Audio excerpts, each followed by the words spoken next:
Nirvana's cover Finally! record. Finally, she As did on- something. It's about time. Centennial tribute. Right, yeah.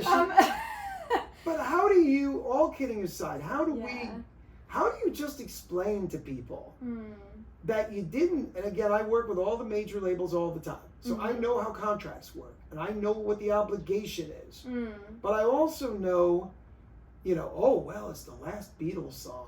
Everybody's like, oh, it's the last Beatles song. Right. And I listen to the last Beatles song and go, maybe it was okay. Yeah. If that didn't happen. Right, exactly. Maybe it's okay.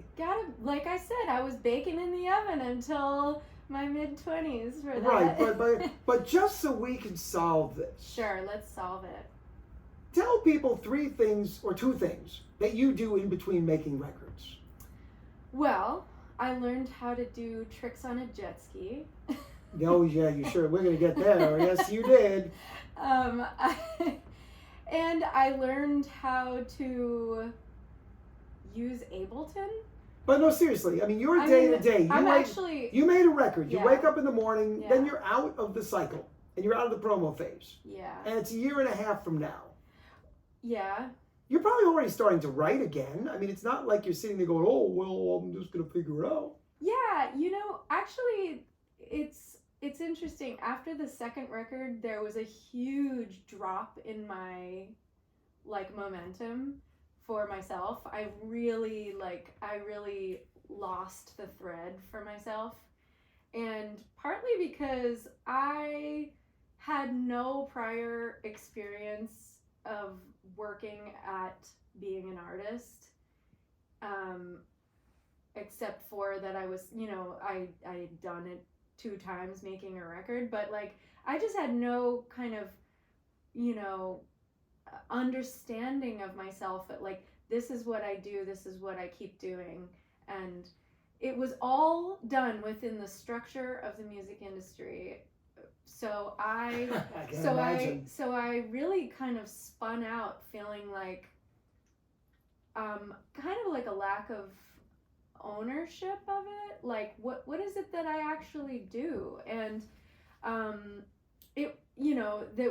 a big part of that was this sort of dissolution of several key professional relationships that were holding together the operation prior to that I didn't really, I don't know how to explain it. I mean, the whole thing is that, right, you're when did you know that you could write a song? But also why didn't you work within this structure? And it's the real thing is that to make music is a magical gift that is seemingly given out of nowhere, and to really believe in that part of it requires that you honor that regardless of any other type of structure that is so imposed by every single person that you know, including your own parents, that you are the person who does this and you need to do this, and every person you know is